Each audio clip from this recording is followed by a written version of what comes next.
Salut les potos.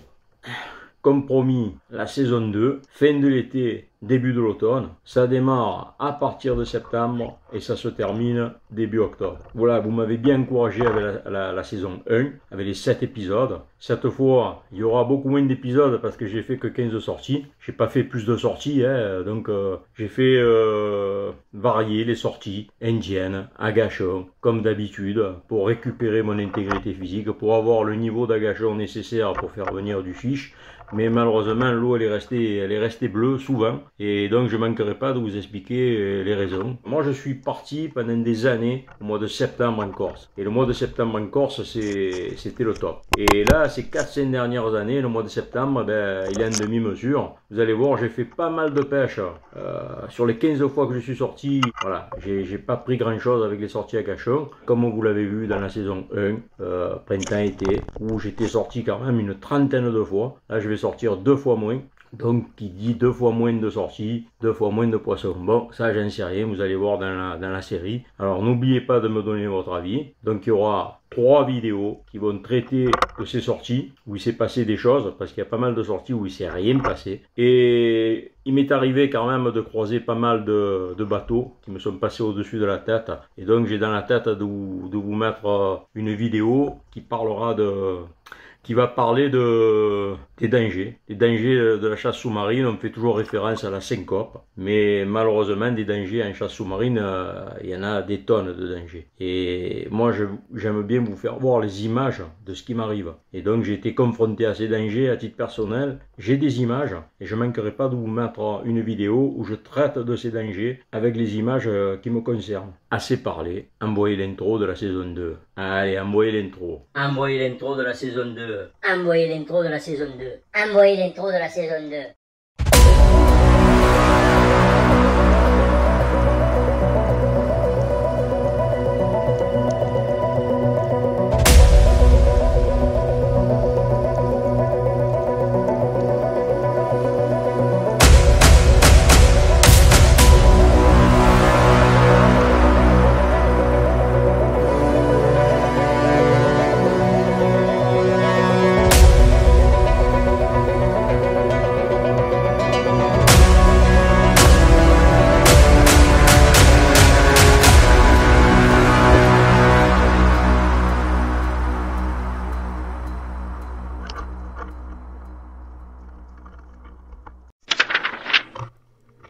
Voilà, c'est parti. Première sortie de la saison 2.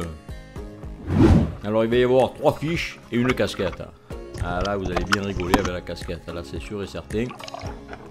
Donc, la mise à l'eau, comme d'habitude. Là, je vais vous accélérer la scène. C'est juste pour vous faire voir. Voilà, j'ai pas fait de coupure au montage. Et donc, vous allez voir ce qui va se passer. Donc là, j'accélère la scène.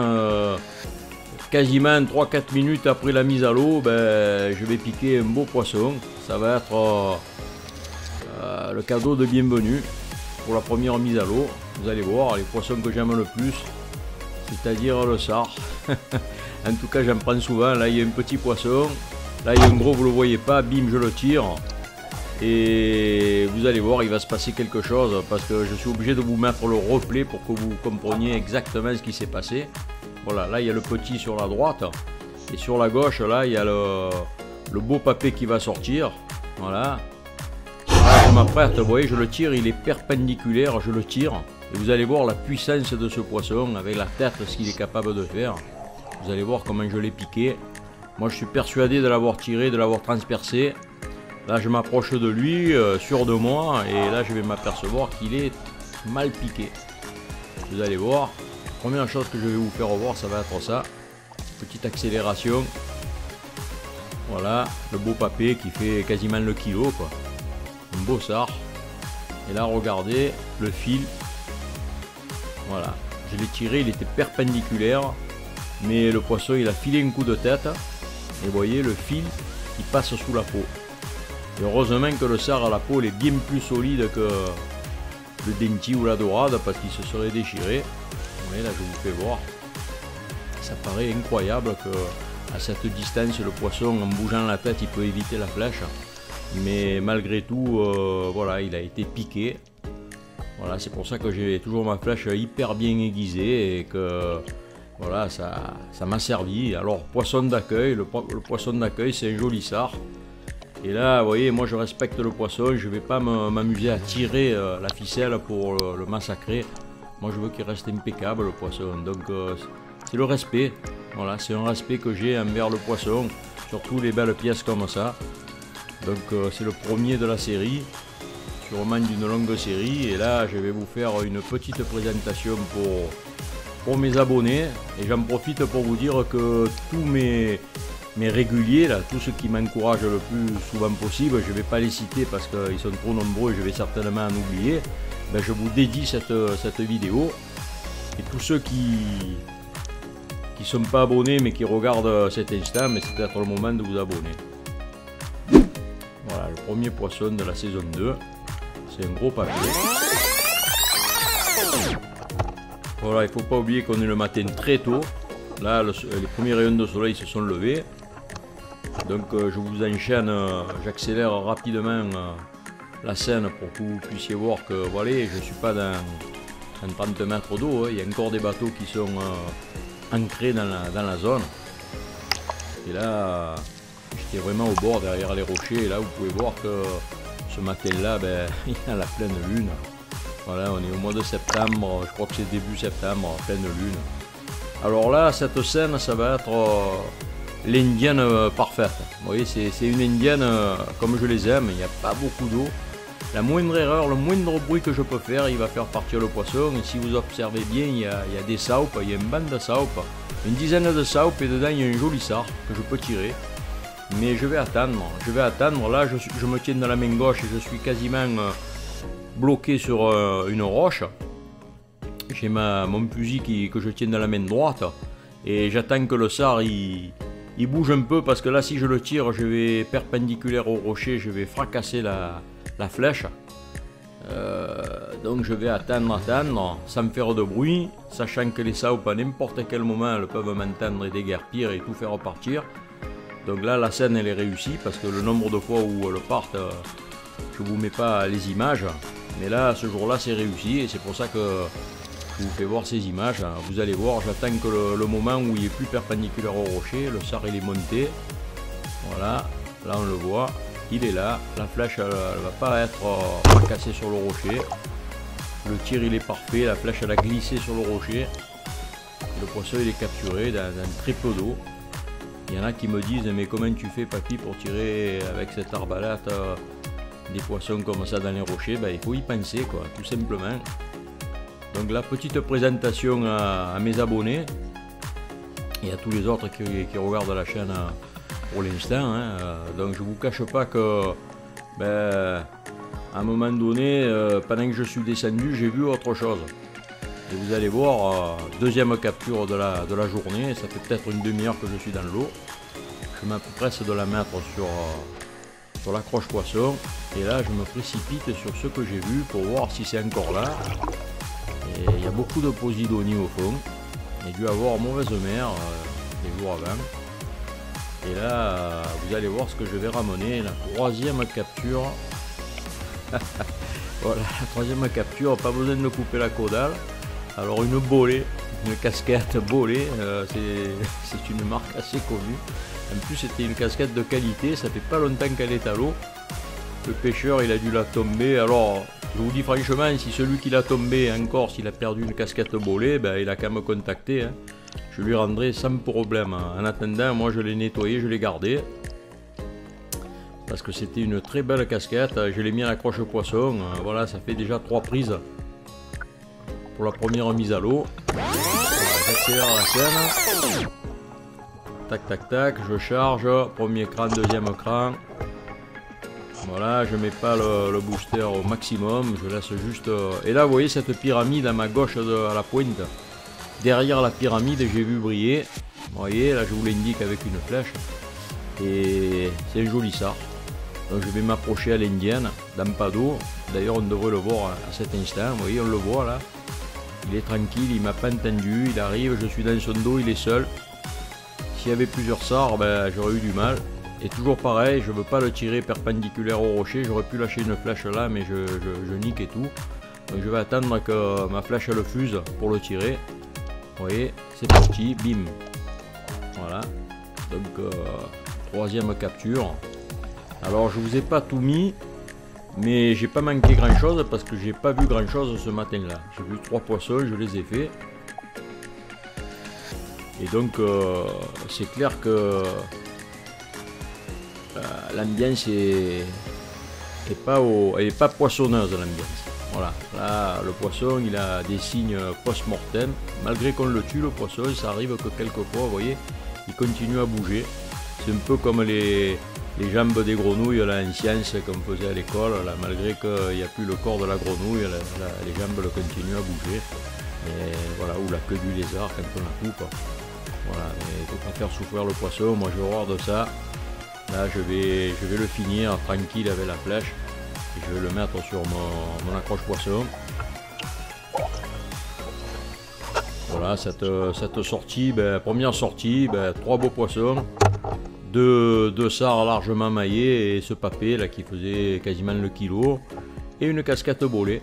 Voilà, c'est pas tous les jours, qu'on ramasse une casquette comme ça. Alors voilà, deuxième sortie. Donc la deuxième sortie de la saison 2, ça va être 100% agachon, 0 fiche.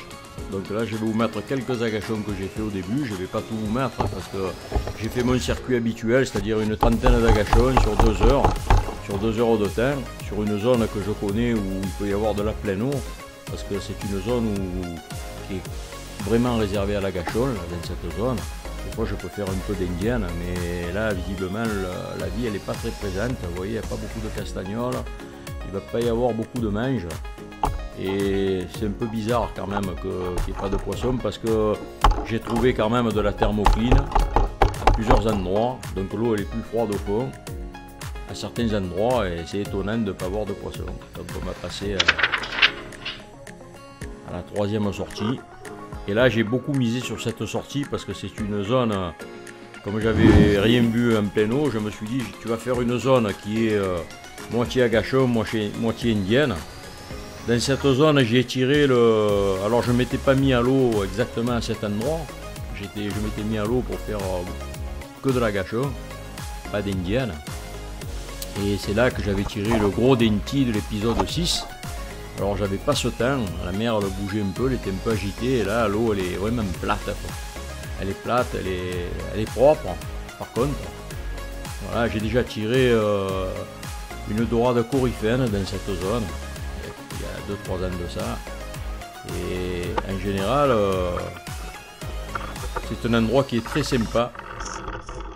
On fait de l'agachon, on fait de l'indienne et au final, c'est rare qu'on sorte bredouille de cette zone, mais vous allez voir ce qui va se passer. Je vais me mettre à l'eau, je vais faire de l'indienne sur les premiers mètres et je vais vite comprendre que c'est le désert. Voilà, c'est depuis quelques années, le mois de septembre, il est très compliqué. Alors quelquefois il y a du poisson, quelquefois il n'y a rien. Alors je peux pas dire qu'il n'y a rien puisque le premier jour j'ai quand même fait une ceinture avec 3 beaux fiches. Et là je me mets à l'eau, c'est la misère. Donc je vais vous faire voir les spots. Vous voyez dans cette eau bleue là, des fois on voit monter les dentis. Là cette zone j'ai souvent capturé des dorades. Alors je fais des indiennes agachons, je descends dans cette zone, je fais de l'agachon et quelquefois je finis à l'indienne parce que la dorade elle est juste un peu en bas en train de manger. Là je fais 100% agachon dans cette zone. Ce rocher là-bas, si vous me suivez régulièrement sur YouTube, vous avez déjà dû le voir. C'est pas la première fois que je plante les agachons dans cette zone et voilà celui-là.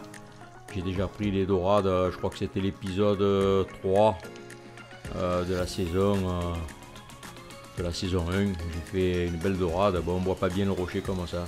Et ça sera... Voilà, je vous épargner les agachons que j'ai fait ce jour-là. Je me suis défoncé, je suis resté plus de 2 heures dans l'eau. Et j'ai armé le fusil quand je me suis mis à l'eau, je l'ai désarmé en sortant. Vous voyez la beauté du paysage et puis il n'y a personne. C'est quand même étonnant de rien voir dans cette zone. Et là je remonte, c'est encore plus dur de retourner à la voiture quand on n'a rien pris.